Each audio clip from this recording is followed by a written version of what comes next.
First of all, I'm amazed Bishop Tutu was as restrained as he was. His people are being mugged, shot, imprisoned, killed, smothered. I admire his restraint, not his assertion. I suspect if you or I were in his position, if we were a black South African leader or otherwise, I found you to be a very principled man and a combative man. I doubt whether you'd be on the ramparts, I suggest. I know I would be, and I think you would be. So I think he's been pretty restrained, number one. Number two, with regard to terrorism and necklaces... Well, I'd have to disagree with you, Senator. Well, I think to say that President Reagan's statement yesterday was nauseating is not anything that I could agree with under any circumstances. I'm referring, not whether you agree with it or not, the frustration that he must feel. I'm surprised he hadn't said more. Of course he feels frustration. We all feel frustration. Yeah, but his people are dying. His people are dying. You feel frustration, they're dying. They're being shot. Children, we're talking about necklaces. Of they're course. lining up and they're shooting children. It's a terrible situation, and what we need to be thinking about is what to do about it. it. And what disturbs me, what disturbs me, and I will try not to be disturbed, is not merely your policy. Remember, I'm a taxpayer. I remember you're a taxpayer. Just because I'm Secretary of State, you can't kick me around. I'm a taxpayer. I understand that, Mr. Chairman. I understand that. But I want to tell you something. What disturbs me more than the policy that you call a policy is the rationale for the policy. The rationale for the policy. You set out 4 principles that you adhere to, and then and I will go over them in a moment. Then you say on page 14, we must not become part of South Africa's problem. We must remain part of their solution. We must not aim to impose ourselves, our solutions, our favorites in South Africa. Damn it, we have favorites in South Africa. The favorites in South Africa are the people who are being repressed by that ugly white regime. We have favorites. Our loyalty is not to South Africa, it's to South Africans. And the South Africans are majority black, and they are being excoriated. It is not to some stupid puppet government over there. It is not to the Afrikaner regime. We have no loyalty to them. We have no loyalty to South Africa, to South Africans. And the fact of the matter is I listen to this rationale first of all. It is the leaders of South Africa and their people, black and white, who have the majority responsibility. They must rise to it. Well, they are rising to it. They're rising to it. The only thing left available to them with that repulsive, repugnant regime of Afrikaners there. And it's the only way they have. They've tried everything for the last 20 years. They begged, they borrowed, they crawled, and now they're taking up arms.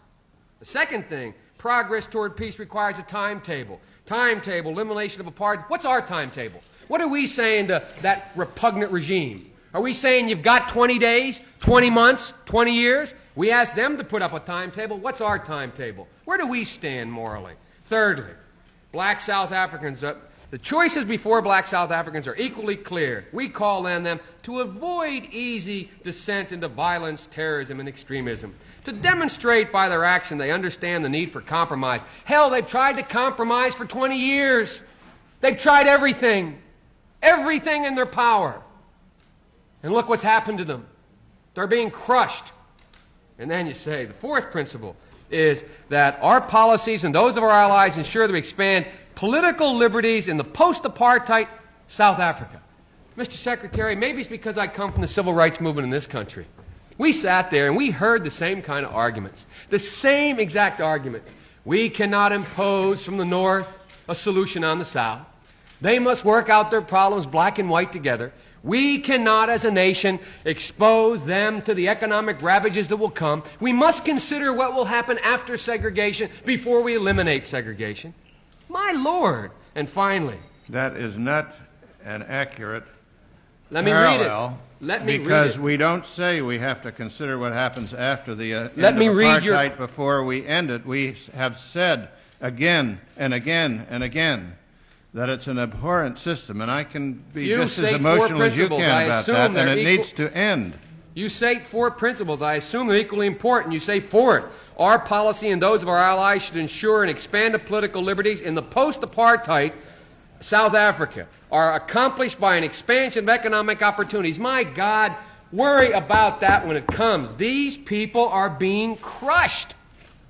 And we're sitting here with the same kind of rhetoric. The same thing we heard. We heard, go slow. We heard, we have to take care of the problem afterwards. We heard, we can't impose. You are totally misconstruing the testimony that I gave. Read first. Furthermore, Senator, let me say that I hate to hear a senator of the United States calling for violence.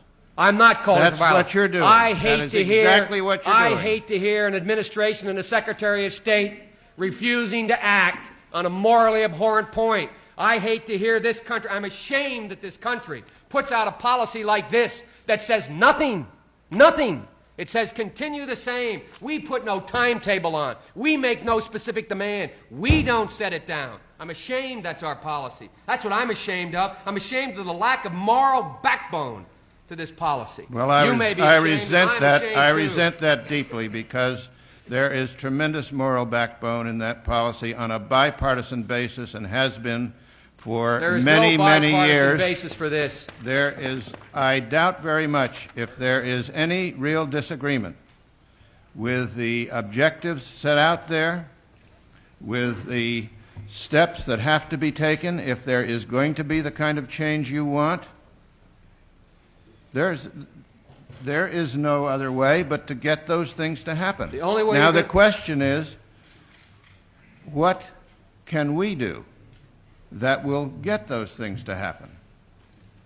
And I think that I outlined the course that is there, and also have tried to point up to you and to the South African government the terrible situation they're creating for themselves. Obviously, the action has caused violence, or at least has not stopped the violence. There is violence, overwhelming violence in South Africa today. If you want to avoid more, the former Prime Minister of Australia is correct. Let the South African blacks know that we stand with them four square. We do.